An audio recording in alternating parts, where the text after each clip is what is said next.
تعریف پوهان دا کوي چې د تمامي دنیا انسانان د مذهب د عقیدې د نظریې د فکر د سوق د تهذیب و تمدن د کلچر ثقافت اقدار روایات طرز حکومت طرز ریاست طرز معیشت په هر لحاظ سره اقوام په یو رنګ کې رنګ کوي. نن ماته دا د ټولو نه لوی چیلنج دی چې زه د پښتون سماج د خپل ثقافت او د سیویلایزیشن هغه ښه اقدار هغه پت غیرت ننګ حیا همدردي او د ظالم په مقابله کې د مظلوم ملګرتیا او د میلمه میلمستیا او د مسکین سره تعاون د غریب سره ولاړه دا اقدار زما د معاشرې حصه وه. باید چې د ګلوبلایزیشن او د علمګیریت په دور کې زما ځوان د خپل کلچر د دې صفاتو دفاع وکړي. دا په تاسو باندې قرض ده. پروګرام نه زه صرف او صرف یو مقصد حاصلول غواړم او دلته په پنډال کې 90% نوجوانان ناست دي. هغو ته یو د زړه درد کې ښودل غواړم چې د یو قوم طبعي عمر تقریبا 70 سال وي. زمونږ د پاکستان 70 سال نه سیوا وشو او د بدقسمتۍ نه پوره یو قوم ناکامه ژوند تیر کړ. یعنی ستاسو پوره یو قوم خپل طبعي عمر پوره کړ او د دې خاورې د ازادۍ دوران کې چې مونږ کومه وعده د ازادۍ د تحریک د شهداو سره کړې وه هغه پامال شوه.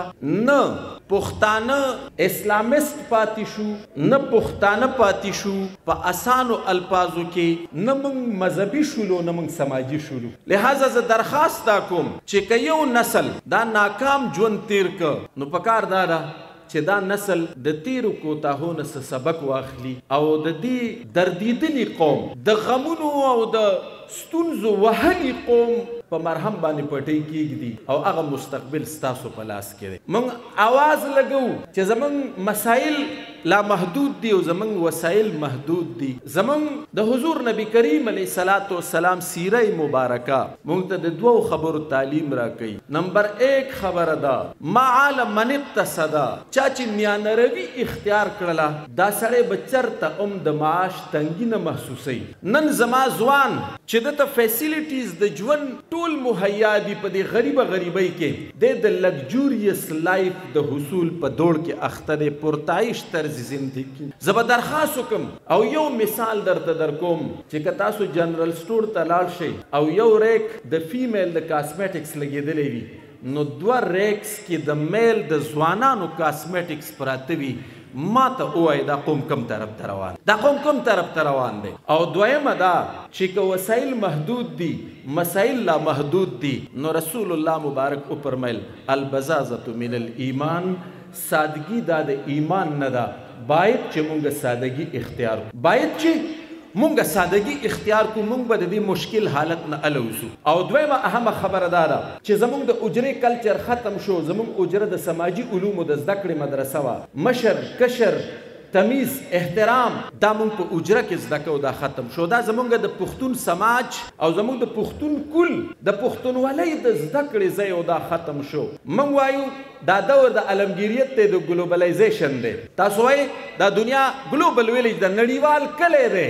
نه دا د دنیا یو عظیم حقیقت دی چې کوم قوم معاشي او سیاسي بالادستي حاصله کړي نو د هغه کلچر او سیویلایزیشن به په دنیا کې راځي. او د ګلوبلایزیشن تعریف پوهان دا کوي چې د تمامي دنیا انسانان د مذهب د عقیدې د نظریې د فکر د سوق د تهذیب و تمدن د کلچر ثقافت اقدار روایات طرز حکومت طرز ریاست طرز معیشت په هر لحاظ سره اقوام په یو رنګ کې رنګ کوي. نن ماته دا د ټولو نه لوی چیلنج دی چې زه د پښتون سماج د خپل ثقافت او د سیویلایزیشن هغه ښه اقدار هغه پت غیرت ننګ حیا همدردي او د ظالم په مقابله کې د مظلوم ملګرتیا او د میلمه میلمستیا او د مسکین سره تعاون د غریب سره ولاړه دا اقدار زما د معاشرې حصه وه.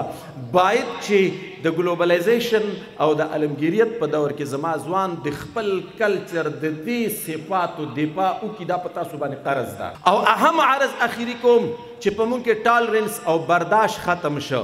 زما ځوان چې سحر را پاسېدی په خپل فکر او سوچ کې دومره انتها پسند دی چې دی د یو پوهه سړي خبرې له ډېر په اسانه باندې په کمنټ کې ووایي چې دا دی پکې لا څه وایي، دا د الفاظ وي په کمنټ کې. دا دې باندې تاسو سوچ وکړئ دا مونږ کوم طرف ته روان یو. د پښتون قوم د برداشت به زه څه وایم، خو نورالامین یوسفزۍ صاحب ناست دی او دوی ته دا یوه واقعه جو ډایلګ کوم او زه بیا خپله خبره وایند اپ کوم. په دې کاټلنګ کې یو سړی راولګېد او د بل سړي رور یې وویشته، دښمني جوړه شوله، ډېرې جرګې پکې وشوې، روغه نه کېدله. زموږ د پښتنو سماج پخوا دا و چې زمیندار کاکا به سحر قولبه بوتلله، یوه به ورسره وه، هغه کوم چې قاتل و په خپل پټي کې یوه کوله او خپلې کورودانې ورله خپلې کورودانې ورله د ساختي چای په چاجوش کې وړه. چاجوش تاسو به نه پیژنئ زما ځوانانو. او دوه کپونه په لاس کې اغوستي وو او په رومیال کې یو سوکړک تړلی و.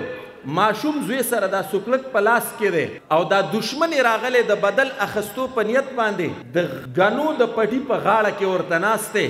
دی هغه سر ته په کیل کې تلی دی چې را واپس شي او د ټوپک د لاندې مې شي ورباندې به ډس کومه چې د ښځې دا چای راغستی دی، دا ماشوم زوی ورسره دی، دا دشمن یې د پلار لیدلی دی، یریدلی دی. دا زنانه ورته وایي وایي بچیه مه یریږه ماما دې دی څه دی. او دا الفاظ یې یوسفزۍ صاحب واورېدل او ټوپک یې وغورځو، هغه ځای نه په سړي دباو راغی، ده ورله د دې ځای نه اواز ورکړ وایي دباو کې مه راځه، ښځې دې راته رور ویلی دی. څه ویلی دی؟ ښځې دې راته رور ویلی دی. لس جرګې پکې شوې وې، روغه ونه شوله او چې تور سر یې راولګېد او وی چې ماما دې دی او هغه دشمن له اواز ورکړو چې یارېږه مه رور مې دی. دا پښتونو دا زمونږ اقدارو، دا زمونږ روایاتو. زمونږ د دې پروګرام صرف مقصد دا نه دی چې زه په تا باندې منیر بونیری صاحب واورم. منیر بونیری صاحب ته خو به زه ووایم چې یو ښکلی غزل په خپل انداز کې ووایي او تاسو سره په واټساپ او په سوشل میډیا باندې شیر کړمه. دلته د نورالامین یوسفزۍ صاحب راتګ موږ دنه څه حاصلول، دلته د دې نورو پوهانو راتګ د دې ځای نه یو میسیج اویسئ. صرف چغې نه دي ستاسو په اوږو باندې د راروان غم ځپلي او غربت وهلي قوم هغه دردونه پراته دي. خدای ته وګورئ چې د دې غم درخواست ته دا کوم او اخیري به عرض وکړم، درخواست به ته دا وکړم. یو نوې فتنه راغلې ده چې ګورې دین دا د سکرین نه د زده کړې، دین دا د سکرین نه د زده کړې څیز نه دی. دا به استاز ته کښېني هغه دی ناست دی چې صرف الفاظ نه د احساسات او جذبات او فیلینګز تا ته منتقل شي. دین د سکرین نه د زده کړې څیز نه دی. د دین په زده کړه کې ځوانانو د خپلې علاقې په دې خړو پړو علماو اعتماد کوئ. زموږ به سیاسي اختلافات ډېر وي، ستاسو فکر زما فکر د یوسفزۍ صاحب فکر دا به مختلف وي، لیکن دین زموږ مشترکه اساسه ده. دا اشتراکي ملکیت دی او د ده زده کړه او د ده ترقي او د د عروج جنگ دا د هر مسلمان ځوان، د هر مسلمان نوجوان، د هر مسلمان مشر، د هر مسلمان کشر په ذمه باندې دی. نو د دین د زده کړې لپاره په خپلو علماو باندې اعتماد کوئ. زه ستاسو ډېره شکریه ادا کوم. د منیر بونیری صاحب سټیج ته د راتګ نه وړاندې زمونږ رازیمن صاحب زمونږ د سوشل میډیا یو ډېر بهترین سټار دی او یو سوشل میډیا بهترین اکټیویسټ دی. هغه نصیر مروت صاحب ته او مفتی اظهار الله هلال صاحب ته څه پیرزونه کوي او هغو خدمت کې عرض کوم چې دوانه سټیج ته تشریف راوړي او